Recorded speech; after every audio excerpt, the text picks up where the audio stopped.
Basi kama Mungu alivyogawa kila mmoja kadri yapendavyo, ndivyo alivyo kila mmoja. Nitasoma hii Wakorintho wa kwanza 12:11. Najenga msingi wa somo. Wakorintho wa kwanza 11:12. Lakini kazi hizi zote huzitenda Roho huyo mmoja, yeye yule akimgawia kila mtu peke yake kama apendavyo. Yani Roho wa Bwana anaachilia vipawa, anaachilia karama, anaachilia huduma kama yeye apendavyo. Hii ni kazi ya Roho wa Bwana. Ndio maana si sahihi kwamba unaingia kanisa unakuta kanisa nzima wana karama moja. Hiyo ni shida. Haleluya. Maana karama hailetwi kwa makusudi ya mwanadamu, kwa mpango wa mwanadamu. Karama inakuja kwa mpango wa Bwana. Hizi karama zimegawiwa katika mwili wa Kristo. Biblia inasema kwa kufaidiana. Na Yesu anasema nitalijenga kanisa ambalo milango ya kuzimu haitalishinda. Kwa nini milango ya kuzimu haitalishinda? Kwa sababu ya utendaji wa hivi vitu vilivyoachiliwa na Roho Mtakatifu. Kila mtu anavyovitumia kiusahihi, kila mtu anavyovitumia kwa nafasi yake. Amevitaja pale juu. Wakorintho wa kwanza sura 12 amevitaja pale juu. Amevitaja. Vikipewa nafasi yake, milango ya kuzimu haitalishinda kanisa. Na vile vile haiba zetu, hebu mwambie mwenzako haiba zikifanya kazi vizuri, kanisa patakuwa ni mahali pa furaha, pa kicheko, pa kuburudika. Maana kila haiba inatenda kazi. Mwingine anasema, mchungaji unaongea haiba ni nini?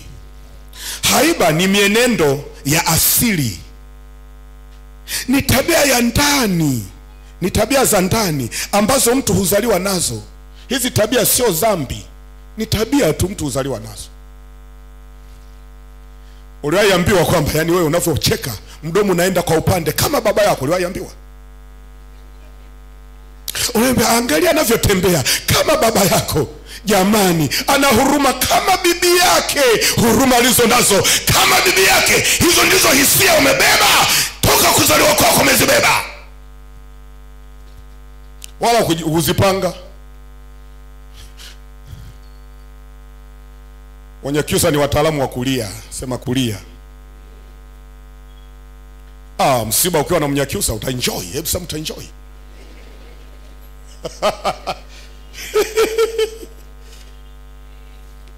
Anazaliwa nazo, zinamfanya awe na mtindo fulani wa kufikiri. Hizo haiba zinamfanya awe na mtindo fulani wa kufikiri. Kwa mfano, niko hapa mbele yako na hubiri. Kama kuna watu hapa 300, maana yake kuna namna ya kufikiri 300 juu ya mimi. Kwa hiyo mhubiri lazima ujipange. Na kuna sura zingine unapohubiri usitazame sana, zitakukatisha tamaa. Zimenuna toka zilipoingia, zimenuna mpaka zinapotoka. Their faces are not friendly. Sura zao hazijengi urafiki. Na ndio maana mhubiri au ukiwa kwenye public speaking usi unaangalia mahali pamoja tu hivi. Kuna wengine watakukatisha tamaa. Maana ukiongea pumba unaona anafabadilika usoni. Unajua tayari hapa nimeongea pumba, hakuna kinachoeleweka hapa. Kwa lazima uangalie sura, unaangalia asilimia. Kwa mfano saizi mnao tabasamu ni wengi, hebu piga makofi. Jamani, ninafundisha haiba.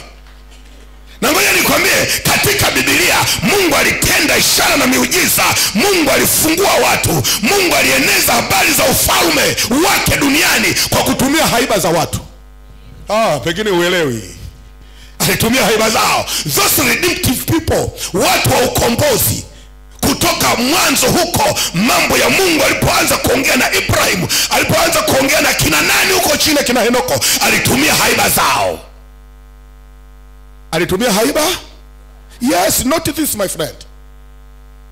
Na injili hii ilienda kwa kufanania na haiba za watu. Kuna jamaa moja lilitokea lenye injili ambalo injili yake ni hapa kazi tu. Jua liwake lisiwake, injili lazima ihubiriwe. Lilikuwa Paulo. Likahubiri na likaandika vitabu vingi. Hana mchezo na injili kwa sababu ya haiba. Yeye ni hapa kazi tu. Petro wa watu yuko tambalale kwa Yesu. Msiwe na shida. Hakuna haja ya kujisumbua kwenda kwa Wayahudi huko, kwa kwa mataifa. Mimi nakumbatia Wayahudi wenzangu kwamba niende huko. Hapana, nakaa nao. Linataka mahali ambapo hapambugudhi. Nitawaambia baadaye, hapambugudhi. Linataka likae kwenye comfort zone. Wako watu ambao haiba zao wanataka zikae mahali ambapo hapana shida, hapana purukushani. Hivi hapa ndani tungekuwa na watu wenye haiba haya namna hii ya kama kina Petro, humu ndani tungebaki mpaka Yesu ajapo. Hakuna kuongeza kanisa. Kwanza ukitaka tuongeze kanisa, mwingine anajibu, baba mchungaji, washirika watatoka wapi? Kwanza na kuangalia usoni kwenye kikao. Nini haiba yake ndivyo ilivyo. Mwingine sasa, hela tutapata wapi? Yani anajihurumia. Haiba yake ndivyo ilivyo. Lakini nakuja ni Paulo linasema hapana, inawezekana kuhubiri injili kwa mataifa. Mimi ni mtume wa mataifa. Namna ya kufikiri, namna ya kuhisi, namna ya kuhisi ndio haiba nayoongea. Unahisi kivipi? Namna ya kutenda. Yani wewe kwa mfano umesikia habari mbaya, huwa unahisi kivipi? How do you feel? Mwingine akipewa habari mbaya anashituka, pressure na mpanda, alafu anaanguka chini, tumekufa. Analala na gaga, anaanza kulia, anagaga. Hiyo ndio haiba yake, namna anavyobeba mambo akiyakuta. Tulifiwa na mama yangu mzazi, amekufa kata ameokoka. Tulivyofiwa nikaenda kijijini, nikamkuta kaka yangu mkubwa mchungaji anapolia. Yani mwanaume analia mpaka kwikwi. Yani mwanaume amembeba, amekufa mzee mwenye miaka 88. Kaka yangu mchungaji amembeba. Nini haiba yake? Mimi nililia mara moja chooni. Nawaambia ukweli, nililia mara moja chooni. Nini haiba yangu? Usidishage haiba yangu nilivyozaliwa, hiyo ndio haiba. Sasa kwa haraka tunaenda tusimalize muda. Hebu twende aina za haiba kwa haraka. Kuna haiba ya watu hawa wanaita sanguini. Unapokaa na watu na unapotaka familia yako iwe na mafanikio, lazima utambue haiba hizi 4 ili ufanikiwe. Lazima uzitambue. Ngoja nikwambie, our God is God of varieties, God of difference. Mungu wa utofauti, akatuumba tofauti, kaweka vipawa kwa kila mmoja vinapendavyo. Na haiba zetu tumetoka tumboni mwa wazazi wetu tukiwa tofauti. God is God of variety. Sasa kuna haiba ya kwanza inaitwa sanguini. Hawa ni watu wachangamfu, wapenda watu. Hallelujah. They are friendly to people. Yani wao wakikaa nao watu wanavutwa, wanapenda kuwasikiliza. Ndivyo walivyo. Hawana sura ya nunda. Yani anatabasamu. Hawa ndio watu wacheshi, wachangamfu, wenye nguvu, wazungumzaji. Hao tunao kanisani. Sikiliza, ili familia yako iwe na mafanikio, ili familia yako iwe ni yenye kuleta matokeo katika sehemu zote za maisha, iwe kiuchumi, iwe kiroho, iwe kijamii, lazima msomane haiba, mjuane haiba. Kuna watu kesi zao zimekuja mpaka kwa mchungaji kwa sababu hujamjua mume wako au mke wako toka mlipooana, hujui haiba yake. Hujui. Mimi mke wangu aliwahi nishtumu. Sasa yani mume wangu nikikwambia naumwa wala hujali. Yani mume wangu hujali. Unacheka cheka tu. Lakini wanafarijika, maana unaniambia twende wapi? Hospitali. Lakini why don't you sympathize with me? Kwa nini usiumie na mimi? Usihuzunike na mimi? Ubebe maumivu yangu. Yani kama sili na wewe usile. Yani ugovu unataka kutokea kwenye nyumba. Nikwambia mimi siwezi kuwa hivyo, yani ndivyo Mungu alivyoniumba. Mimi ni sanguini. Hallelujah. Mimi ni mtu wa mdomo sana. Story kwa wingi na vicheko vingi. Na kutabasamu. Kwa hiyo usiniweke kwenye viatu vyako tukazoa tufanane. Kwa hiyo kufahamiana kihaiba ni vizuri, lakini mtu wa pili ni koleriki. Nataka niende kwa haraka. Koleriki huko nimeandika Kiingereza. Samahani kwa hilo, huko nimeandika Kiswahili, nimetohoa kwenye Kiingereza nikapeleka Kiswahili huku. Kiongozi wa asili, mpenda mafanikio. Hawa ndio tunao hata kanisani. Wakati lisangu ninasema washirika watakuja kutoka wapi kanisa kubwa lile? Mbona hali zetu ni yani sangu ni apendi kusumbuliwa, aondoke kwenye kikapu alichokaa. Yeye anataka furaha. Kicheko, burudani. Linakuja hili jamaa linaitwa koleriki. Huyu ni mpenda mafanikio, ni kiongozi. Yeye anaona mambo yanawezekana hata mahali pagumu. Anaona kuna upaji hata kwenye utupu. Yeye jua liwake lisiwake, anataka kitu kionekane kikifanyika. Hao tunawataka kanisani. Sema amen. Na hawa tunawataka kwenye familia zetu. Mimi mke wangu ni koleriki, ni hapa kazi tu. Yani mke wangu ukikosea haelewi kwa nini umekosea, yani kumwelezea kuelewa anashindwa.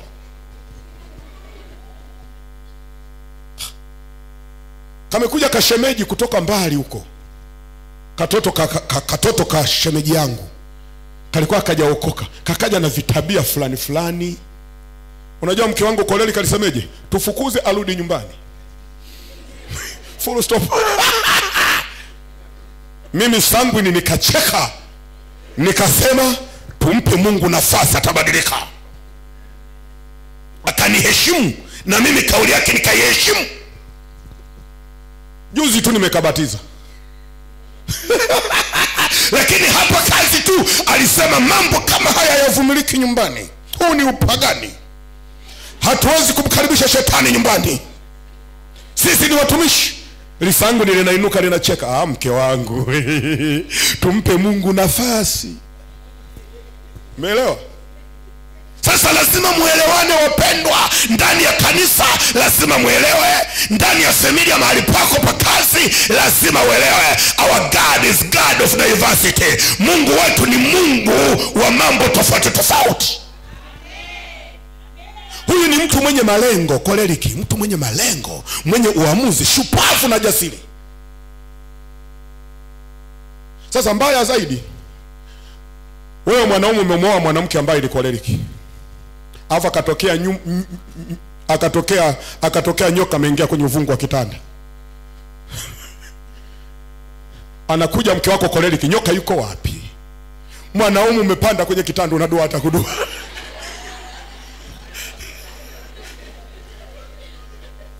Kwa sababu hujijui. Lakini ungejijua wewe ni wa aina gani, ungejitutumua. Unajua ukiwa na Roho Mtakatifu unajua udhaifu wako, unasema hapana, mimi am the man. Nyoka yuko wapi? Na unafuata mgongoni kwa mke wako. Nyoka yuko wapi? Siku moja mimi nilikuwa masomoni nje, wakaja wezi nyumbani tukiwa Iringa. Mke wangu koleriki, watoto wamelala na kijana mmoja na usingizi, houseboy. Yule jamaa akawa anasukuma mlango wa nyuma ambako fence haijapita. Unajua mke wangu alifanyaje? Akatoka akasogeza makochi. Jamaa amekazana kubomoa mlango, akavuta kochi, akamfungulia pole. Anamsaidia kufanya nini? Kubomoa. Ile jamaa likakuta ananisaidia kufungua mlango niingie. Akachanja mbuga. Lakini mtu mwingine ambaye sio koleriki, yani ungepiga kelele mpaka adui angejua wewe ni sifuri kabisa. Angejua wewe ni ng'ombe tukukamue maziwa. Huyu jamaa leo unapata maziwa yake. Yani sasa ukakutana na kibaka akakutishia. Anapotishia unamwambia vipi bro? Huku nawaza ikipigwa ngumi moja hapa itakavyosema. Nitakavyosepa. Wewe msogelee mwambie vipi bro? Kuna shida gani hapa? Siku moja nikakutana na vibaka, sio wametoka wapi? Nyumbani nimetoka kufanya mazoezi. Naenda kufanya mazoezi. Jamaa mmoja akasema huyo mzazi muache. Huyo mzazi muache. Nikasema vipi vijana? Vijana mjambo? Mzazi huyo umemwona mzazi, umemwona alivyopoa. Nikamkuta jamaa mmoja amemshika askari sungusungu, amesema leo na kumaliza, ameshika na gongo lake. Jamaa mmoja lirefu tolo, limemkandamiza, leo na kumaliza. Kadada fulani kakumwache, huyo ni askari. Usiku mimi nitoka kufanya mazoezi na nimeacha kufanya mazoezi kwa sababu ya hilo jambo. Nikamkuta jamaa amembana mtu kwenye mtalo, kama amembana Masai mmoja sungusungu ninayemjua. Nikasema aisee, nini shida yako? Huyu anajidai ni askari wakati sio askari. Basi nikawasaidia kidogo, wakaachana. Walipoachana likanirudia. Kwa hiyo wewe ndio unajidai mjanja sana unajidai mjanja sana eti. Akapanga ngumi na mimi nikapanga. Akapanga na mimi nikapanga. Aliona nimekaa vizuri, kanisukuma nikasukuma nikarudi nyuma. Nikamsogelea kwa haraka. Akaogopa. Akasema unaona huu mguu? Huu mguu ndio unaenda kukumaliza sasa. Nikamwambia na mimi nasubiri ni umalize. Jamaa mmoja akasema, mchungaji kuna nini hapa? Nikasema huyu mwizi huyu. Kumbe jamani huyu ni mchungaji mzee. Wazee wengine bwana wakolozi wanaweza kutua hawa.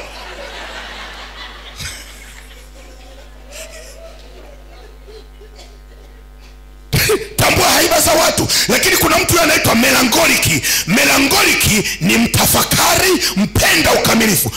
These are the people after perfection. Melankoliki.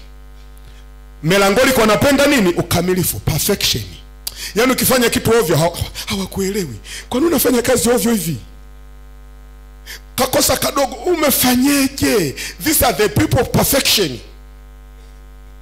Kwa lazima waelewe ndani ya nyumba. Ndani ya nyumba. Mimi nina watoto wawili kama nilivyowaambia. Mtoto wa kwanza ni sanguini kama mimi. Daktari huyo. Yaani yeye ana marafiki, yani marafiki wanamwendea tu.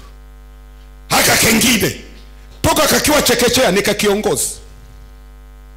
Hivi mpaka sasa hivi ninavyoongea ni rais wa shule ya wasichana. President. Master girls. Yaani ukimwona tu hata maagizo naacha kwa haka katoto. Maana kananielewa. Yaani kiongozi. Sasa melankoliki wanapenda ukamilifu, anapenda mpangilio, ni wakihisia, ana akili nyingi, ni mwaminifu, mpenda utulivu. Melankoliki hao wote kwenye Biblia wapo. Nataka niende haraka nianze ujumbe wapendwa. Lakini huyu mtu wa nne melankoliki ni kama huyu Musa. Alikuwa na hiyo changamoto, alikuwa melankoliki. Lakini kuna watu wanaitwa phlegmatic. Phlegmatic ni wapenda amani, watulivu, wapole, wavumilivu, wapenda watu, ni wasikivu, wanaepuka migogoro. Phlegmatic kama Abrahamu yeye wala alikuwa amekandaa kavulana fulani kawe karithi kamali zake. Maana ameona umri umeenda, mke wake tumbo, Biblia inasema her womb was dead, hata zaa tena. Amekandaa kavulana fulani. Hapendi ugovi. Mke wake akamwambia hivi, tunakufa hivi vitu. Yaani kweli tunakufa. Tuna house girl hapa, fanya mambo. Ibrahimu hilo bila hata kuuliza house girl, likamwita house girl. Kitu gani? Phlegmatic.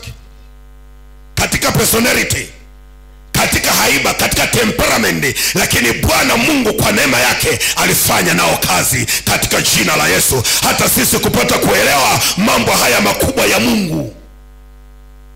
Lakini tunapoingia sasa kwenye kilele cha hoja tunapoingia nacho, tuone umuhimu wa kufahamu haiba. Umuhimu wa kufahamu haiba. Mambo ya msingi ya kuelewa haiba katika ndoa. Inatusaidia nini kuelewa haiba ya mfanyakazi mwenzako, haiba ya watoto wako, haiba ya mke wako, haiba ya mume wako? Inakusaidia nini? Sisi wachungaji tunasoma sana haiba za washirika. Najua huyu mshirika akija hapa hakuna story, nikipiga story ataniona ni mchungaji niliyorudi nyuma. Yaani yuko very serious na mambo yake. Yuko very serious, hapendi kucheka, hapendi utani. Very serious. Lakini Kwa hiyo mimi nina washirika ambao huwa nawaita, njoo tucheke bwana. Anakuja tunacheka, tunapiga story. Nafurahi. Na mimi personality yangu nimeitumia. Lakini kuna mwingine akija na mimi nakuwa nunda. Nunda jumlisha nunda unapata nini? Na mimi nunda square. Nunda. Akija kwangu naongea mambo mazito. Hii kazi lazima itendeke. Mimi kama mchungaji nasema ndani ya mwezi huu, yule anashituka kidogo sana, mchungaji hebu tujipe miezi miwili, na niona mimi niko vizuri. Lakini sasa tukae mpaka mwaka mmoja, na niona mimi mchungaji huyu, maana haiba yake haisemi hivyo. Bwana Yesu asifiwe. Lakini kitu gani tunajifunza? Umuhimu wa kujua haiba. Kitu cha kwanza ni kwamba tunaelewa kwamba tofauti zetu ni mpango wa Mungu. Our difference is God's plan. Sikiliza, hizo haiba sio dhambi. Zikitendewa vibaya dhambi inatokea. Lakini zikikaa katika uwepo wa Bwana, kwa mtu aliyeokoka, aliyepokea kipawa cha Roho Mtakatifu, haiba zinaujenga mwili wa Kristo. Haiba zinaleta furaha ndani ya nyumba ya Bwana. Haiba zinaleta changamko kwenye familia. Wewe angalia walivyokuwa wanacheza hapa. Yaani hata kucheza kwao utajua moja hapa ni sanguini. Step iko hivi, lakini yeye analeta mandumbwe mengine katikati. Yaani hata kwenye step analeta maluweluwe mengine. Step yani inacheza ni hivi tu. Lakini unajua huyu jamaa sanguini. Na kanisa linafurahi au vipi jamani? Kanisa linachangamka. Na hao ndio wanaoitwa mastage show. Wakiwa kanisani, ibada imenona, muziki unapigwa, ile muziki ya South Africa ile, wao wametangulia mstari wa mbele, ndio waanzishaji wa stepu. Yaani bako unashangaa. Lakini mwenzangu na mimi hapa kazi tu, kanuna tu, ameshika tu mic. Anaona watu wengine wana maanguko, wanaangukia madhabahuni.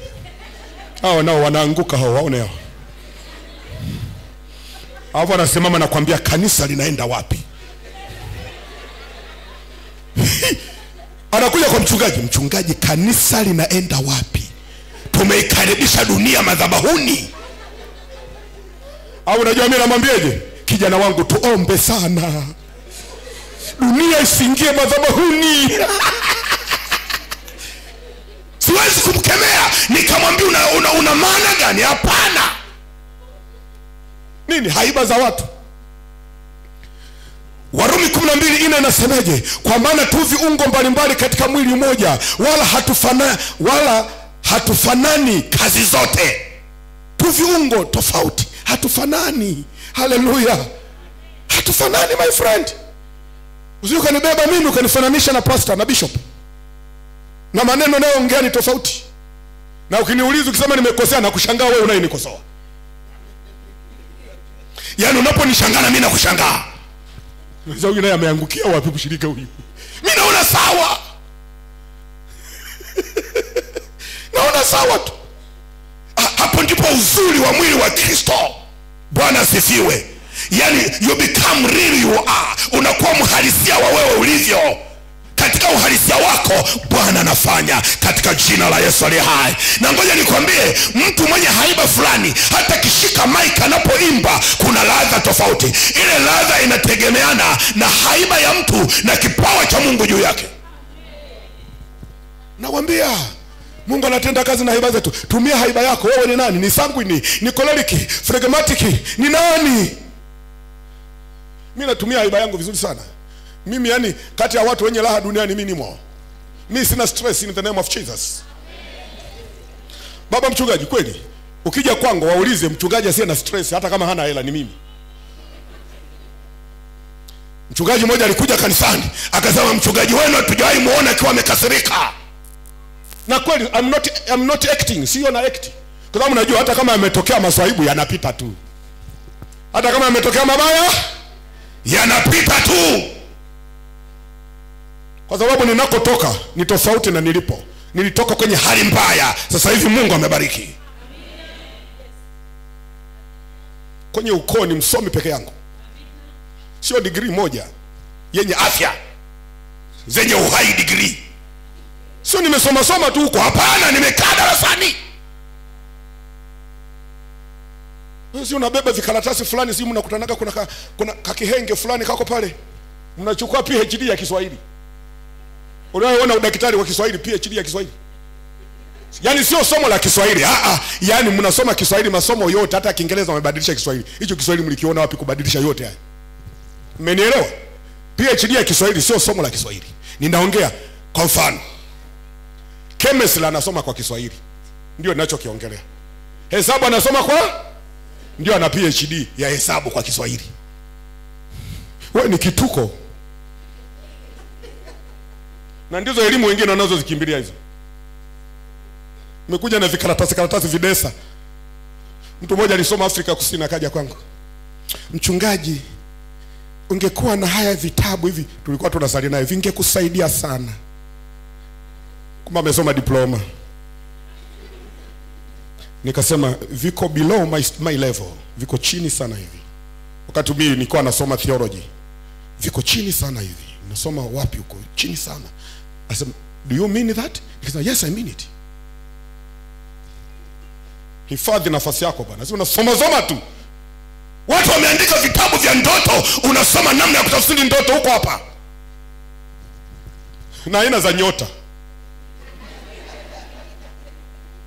Kina akili zote huko Tanzania Assemblies of God. Tena mlokolo umejaa Roho Mtakatifu. Jamani, uhuni gani aina za nyota? Nyota ya babu ya bibi. Huko hapa. Sikiliza. Wengine wanafundisha vitu vya ajabu sana. Baba, kuna mtu mmoja aliniita askofu, ameniita, anasema kijana wangu na utumishi mkubwa. Wakati wanahubiri Iringa redioni. Nimehubiri zaidi ya miaka 15 redioni. Nahubiri. Nyanda hizi za juu kusini niyo wazi, hakuna mtu ambaye aliwahi hubiri redioni kipindi hicho. Mimi ndio nilianza, mpaka huku Mbeya kulikuwa kuna redio. Kwa mimi ni muasisi wa kuhubiri redioni. Sema amen. Tena nilikuwa nahubiri niko mdogo sana. Nimebeba maiki, nimetembea mitaani, baadaye nikawaza mbona nina mshahara, kwa nini nisiende redioni? Kulikuwa na karedio kadogo kameanza, kanavyopanuka na mimi nazidi kusikika. Kuna simu nyingi sana nimezipata kutoka Mbeya hapa kwa njia ya television, nyingi sana. Akaniambia ukitaka uwe mhubiri mzuri nikufundishe namna ya kuongea na malaika. Sasa huyu chizi huyu. Baba, tena ni dini kubwa, nitakutajia baadaye nikumbushe. Nikamwambia mzee, kwa hiyo unaongea na malaika askofu wa nchi? Naongea na malaika. Mimi naongea na Roho Mtakatifu. Amesema kila kitu hapa, namna ya kusikilia na kusema naye Roho Mtakatifu. Malaika wanaagizwa na Roho Mtakatifu. Tuko pamoja? Malaika wanaagizwa na Roho Mtakatifu, na Mungu simpangie alete nani. Yeye anajua nani wa kumleta ili apigane upande wangu. Anaweza kutuma malaika akashuka yeye mwenyewe, yeye anajua namna ya kupigana na dhidi yangu. Eti Mungu tuma malaika zako waje. Wewe una imani gani wewe? Mungu nakuita kwa jina la Yesu. Kama atashuka atatuma malaika, sawa. Kama atashuka kwenye kiti chake cha enzi, sawa. Tunaye Roho wa Bwana anayefanya kazi na kanisa. Oh, haleluya, haleluya. Vile tulivyo ni kwa sababu ya Roho wa Bwana, wala sio malaika. Ni kwa sababu ya Roho wa Bwana. Sema amen. Kwa hiyo ndugu zangu, kugundua haiba tofauti, huu ni mpango wa Mungu. Tofauti zikieleweka huleta usawa na utimilifu. Tofauti zetu hazitupasui, bali zinatufundisha namna ya kukamilishana. Tofauti zetu hazifanyi nini? Hazitupasui. Ile haiba zetu zilivyo tofauti hazitupasui, lakini zinatufundisha namna ya kukamilishana. Sikiliza, ndani ya kila haiba ya mtu kuna udhaifu. Sasa haiba zikikusanyika, moja nalo hili, moja nalo hili, tukikutana pamoja tunakuwa wakamilifu katika jina la Yesu. Na hata Yesu anapoangalia akalitazama kanisa akasema it is finished. Maana alijua kuna wanadamu wenye vipawa na karama aliyowainua kwa haiba zao kutenda kazi ya Bwana. Ninasema Bwana akusaidie. Inuka kwa haiba yako na Roho wa Bwana aibadilishe haiba yako, ilete matunda ndani ya ufalme wa Bwana, ilete matokeo ndani ya ufalme wa Bwana. Yaani usijione wewe mnyonge. Yaani wewe endelea kwa hivyo tu. Ili mada sio zangu, sijione mnyonge. Eti mimi wewe ukanifundisha mimi niwe na nuna. Na sura yangu mbaya nikawa na nuna. Yaani sura mbaya, moyo mbaya. Kweli hatari. Una damu nyeusi, ngozi nyeusi na moyo mweusi. Wewe utakuwa mgeni wa nani? Utachekesha mjini wewe. Ndio maana hata mtu mwingine anaenda hata kwenye kioo anajiangalia, akitabasamu kivipi anapendezaga. Si unatabasamu ni mdomo jingine juu jingine chini. Fanya mazoezi ya kutabasamu. Jambo la pili, upendo na hekima. Jambo la pili tafadhali, kupendana na kutumikiana mbali na tofauti zetu. Our difference are the result of our temperaments. Utofauti wetu ni matokeo na haiba zetu. Ndio utofauti unaoongelewa hapa, sio kupigana. Unaweza kuwa una mtoto yuko tofauti kabisa na wewe, lakini lazima mbebe kwa haiba yake ili mradi hakuna dhambi. Mimi mwanangu nilimwambia nikasema, mwanangu umerithi tabia zangu zote. Mtoto wa kike nikamwambia umerithi. Kwa hiyo nakushauri usiumie kama nilivyoumia. Mimi ni mwepesi wa kufanya urafiki na kumwamini watu. Yaani ukisema umeokoka, naamini umeokoka. Yaani nakukumbatia na sasa, jamani, kumbe ni mbwa mwitu. Kichaa aliyevaa ngozi ya kondoo. Mpaka katibu wangu wa kanisa aliniambia, yeye ni mtu fulani wa psychology, akaniambia, mchungaji, wewe ni mzuri sana. Shida yako na waamini watu, watakuumiza mchungaji wako. Gundua udhaifu wako, usiwakimbilie watu. Maana ilibaki udhaifu wangu wa kuamini sana watu. Hapo napo nimepona kwa jina la Yesu. Mtu akija simpokee kiovyo ovyo. Na mimi na square out my shoulder, najipanga. Sema anajipanga. Yes. Lazima haiba yako ugundue mahali wapi wewe ni dhaifu, ili usimame kwa roho wa Bwana mahali palipobomoka. Mpende jirani yako kama nafsi yako. Siendi kwenye maandiko mengi, watumishi wa Bwana. Mume au mke mwenye haiba tofauti ana njia ya kipekee ya kupokea au kutoa upendo.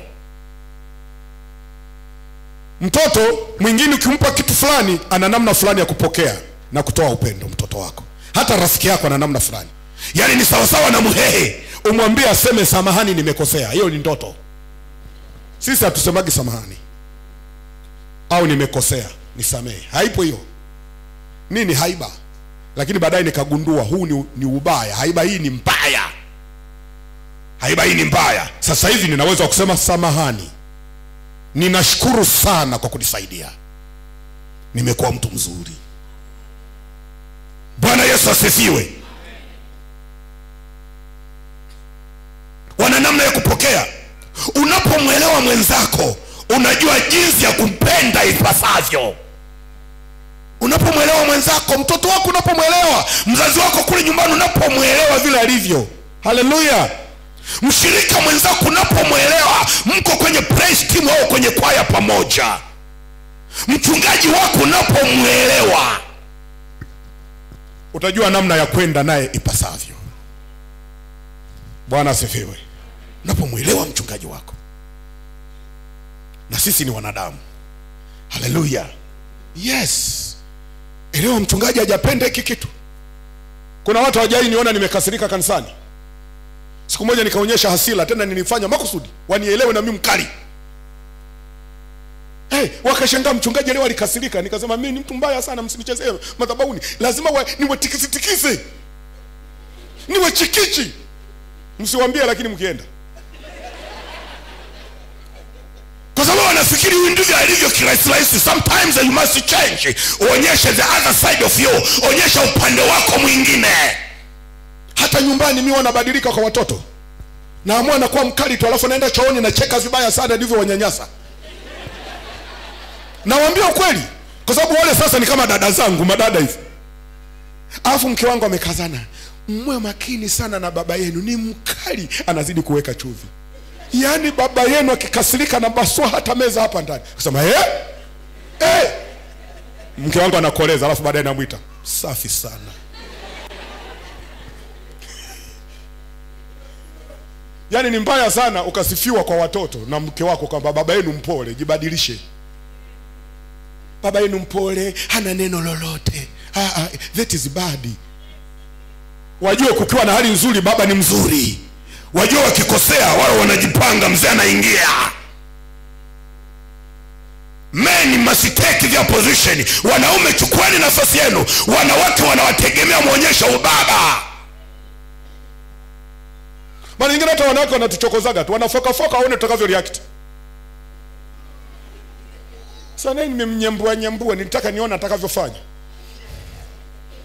Mimi namwambia mke wangu, don't dip your finger in my eyes. Nikamwambia unajua anawachekesha. Ile ni kweli nilimwambia. Yeye ni Msukuma. Nikamwambieje? Sisi Wahehe hatujui kuacha mwanamke. Hatujui. Ila mwanamke atakimbia kwa kisago atakachokipata ndani ya nyumba. Likaja lizee fulani nyumbani likanitembelea. Likamwambia mke wangu, unajua tabia ya Wahehe?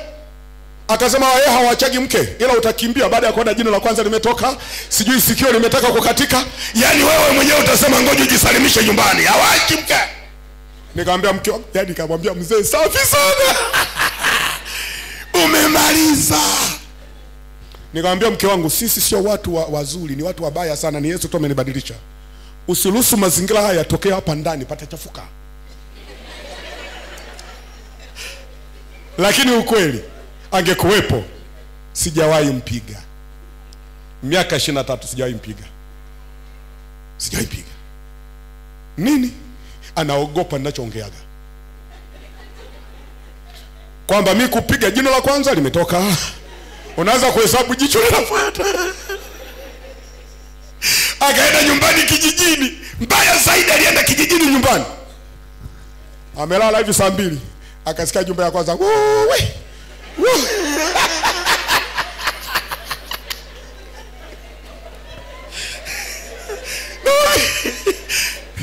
Sio Mafinga mjini, kijijini Sadani ya Ilongo. Akasikia Akamwambia mama, nini hiyo? Anapigwa mwanamke. Akakaa siku nyingine amekaka. Akasikia kelele, ukumbulaga. Unajua maana ya ukumbulaga? Unaniua.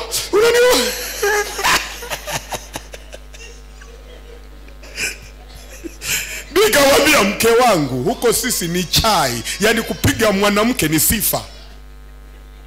Akasema mume wangu kwani umebadilika sana. Mume wangu kama ni vile umebadilika sana. Nikasema mshukuru Mungu, endelea kuniombea. Na wewe ingekuwa ukumbulaga.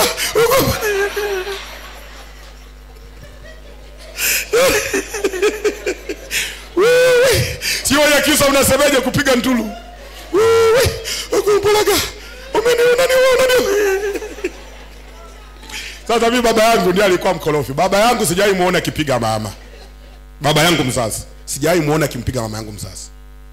Na sisi, mimi ni wa mwisho, fikiria ni kama wa mwisho. Manake kuna kaka zangu, dada zangu wakubwa sana, tuko 8. Baba yangu mkwala aliyokuwa anaupiga, akiona mama ameleta vurugu, so amekunywa ulanzi, baba linasimama linasema, heri afe mtu tu. Unajua anafanyaje? Kuna mkuki kwenye kitanda mbele hivi, kuki na mundu fulani, mnazijua mundu Baba anabeba mkuki na mundu, anaanza kumfukuza mama. Sasa mbaya zaidi, anajidai anafukuza alafu anaanguka njiani. Muongo tu. Anakuja mama na pumua, angeniua baba yenu. Akampolaga hela huyu, angeniua tu. Yaani singekuwa yale manyasi wanangu, leo mngetaja vitu vingine.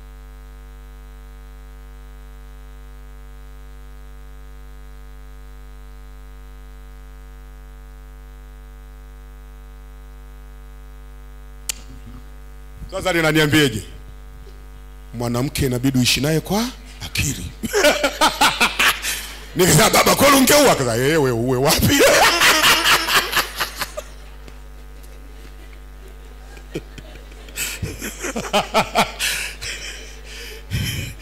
Mnapendana na kutumikiana tofauti na haiba zenu. Haleluya. Jambo la tatu, kuvumiliana kwa pamoja ili kukuza mabadiliko. Kuvumiliana na kukua kwa pamoja. Unapojua haiba ya mwenzako unamvumilia. Haleluya wapendwa. Yes, unamvumilia mwenzako. Unaruhusu neema itende kazi. Usiwe mtu wa kuhukumu haraka. Unahukumu haraka my friend. Unaachilia adhabu ya ajabu na maamuzi ya ajabu. Mpaka unakuta mume na mke wameachana, wamepeana divorce. Haiwezekani hiyo ndani ya nyumba ya Bwana. Kwa sababu mlikaa wawili mkasema I love you. Si mlijibizana? Leo kulikoni mkashinda ukaa mezani mkasema I love you again? Yani huo ni uchanga. Alafu mtu akikana ninyi wasikilize kitu mlichogombana ni glasi ilikuwa jikoni badala ya kuwa kwenye cupboard. Cupboard ni nini kabati. Na mimi niwaambie na kuzaga mambo. Nikiwakuta watoto yani nawatafutia kosa. Imewekwa glasi kwenye meza dining. Nikaondoka asubuhi nikaikuta, yani nitaimba wimbo. Usisubiri kosa kubwa kwa watoto. Unaanza nido. Hivi watoto mmerithi wapi? Ninyi mtakuwa wachafu mpaka kwa ume zenu. Yani mama leo baba katufokea nini glasi. Mama kipima glasi anaanza kucheka. Anaanza kucheka. Lakini kitu gani ninasema? Kukua kwa pamoja, kukua kiroho, mnavumiliana kwa haiba zenu tofauti. Kukua kijamii maana yake the way you interact with other people, na mnavyoingiliana na watu mitaani. Nako ni kukua. Haleluya. Kukua na mnavyokaribisha wageni ni kukua, unabidi ukue. Na mnavyojenga urafiki na watu inabidi kukua. Sasa haiba yako inabidi ivumiliwe na mume wako, ivumiliwe na mke wako, ivumiliwe na watu fulani ili wakupe nafasi ya kuwa bora katika hilo eneo. Na wewe kama ni mtu wa Mungu unayefunga na kuomba, utajua mahali papi ambapo sijakaa vizuri. Biblia inasema vumilianeni na kusameheana. Wapendwa, tuwe tunavumiliana. Hata kanisani tuvumiliane. Tuvumiliane. Kuna maswaibu haya yanatokeaga kanisani ajabu.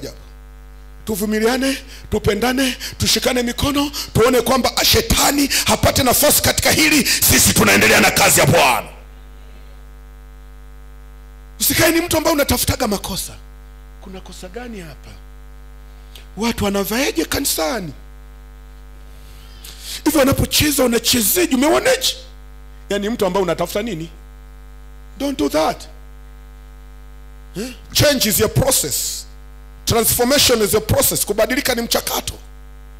Yani kuna vitu vingine sio dhambi unavivumilia. Sio nini? Dhambi. Mmenielewa? Dhambi lazima ikemewe, ishughulikiwe, watu watubu, warudi kundini, wakae vizuri. Lakini kuna vitu vingine sio dhambi. Mwingine anacheka tu ovyo, sio dhambi. Uwezo kasema hiyo hajaokoka, anacheka tu. Jamani, shosti. Mwingine tu ni kula ovyo tu, yani anakula tu. Yani makula tu. Nakwambia hata kimega li ugali anafakamia tu. Vumilia. Yani na shemeji yangu aliolewa na kaka yangu mdogo, anapokula anatoa macho. Nawaambia ukweli.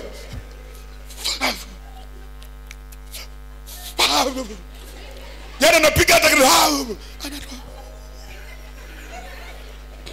Mama kaniambia, mwanangu, usije ukaoa mwanamke anayekula vibaya kama mke wa nani?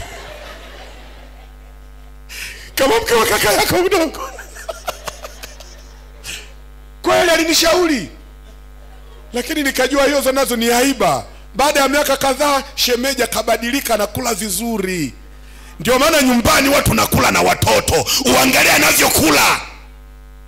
Mwingine anakula ametoa macho.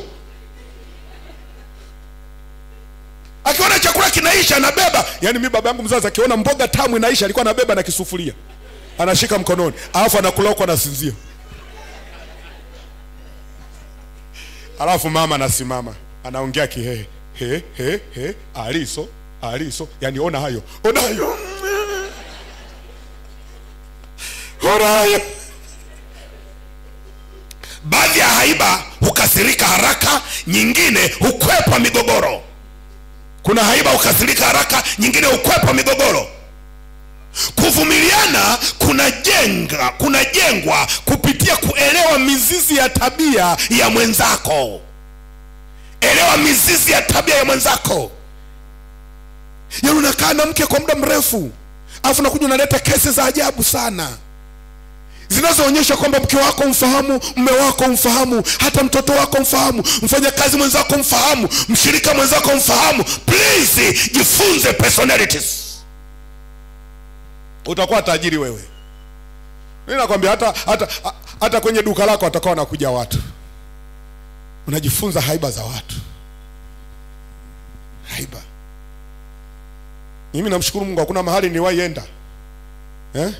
Watu wakasema huyu kiongozi wetu leo kwa mkubwa wa shirika fulani, wakanikasirikia. Jana nilikuwa tuko kwenye gari na baba askofu, akawa anaongea na mchungaji wangu msaidizi. Baba askofu nilijifunza namna ulivyompokea yule mchungaji msaidizi, mshirika wako yule, ulivyompokea na kuongea naye. Baba askofu akamwambia, nimekukumbuka sana mtu wa Mungu. Jamani, hawa jambo watoto, natamani siku moja uje. Unaona maneno yenye neema uje ni wafahamu wajukuu. Unaona maneno yenye neema yana neema. Mimi nikwambie, huyu akija hapa lazima huyu mshirika wa hapa ataenda kusali wapi? Anaenda kusali kwenye nunda. Wapi? Hata mimi kweli, mimi ningekuwa mtu tu napita hapa lingekuwa kanisa langu. Nawaambia mbele za Mungu, wala siwatii moyo. Ili kanisa nalipenda, linanifanania mambo yangu. Ningekuwa hapa. Lakini kwa kumaliza jambo la 4, tafadhali kutumia haiba kwa kusudi la Mungu. Use your personality for God's purpose. Husaidia kutumia haiba kufanya kazi ya Mungu. Haiba inafanya kazi ya Mungu. Hata sasa hapa ni roho wa Bwana yuko na mimi na haiba nayo. Haleluya.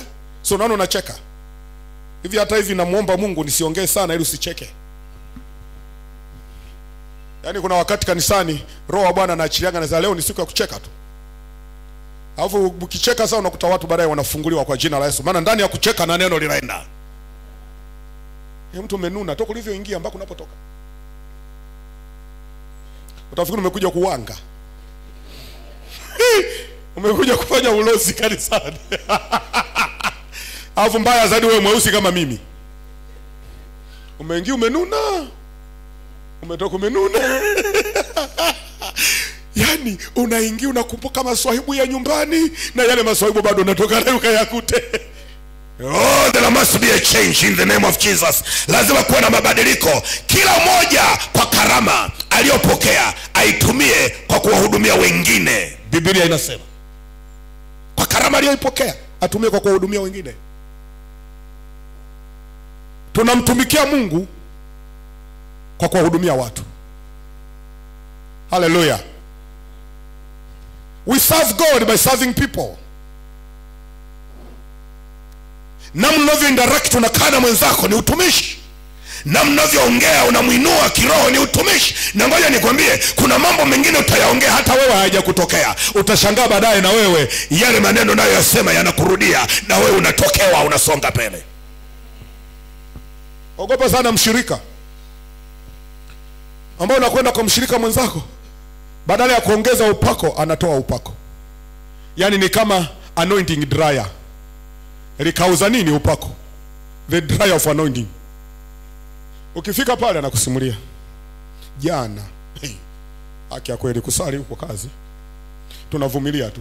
Jana nilivyokandamizwa nikaona mijitu mieusi imenishika miguu, imeizamisha kichwa changu kwenye shimo refu jeusi.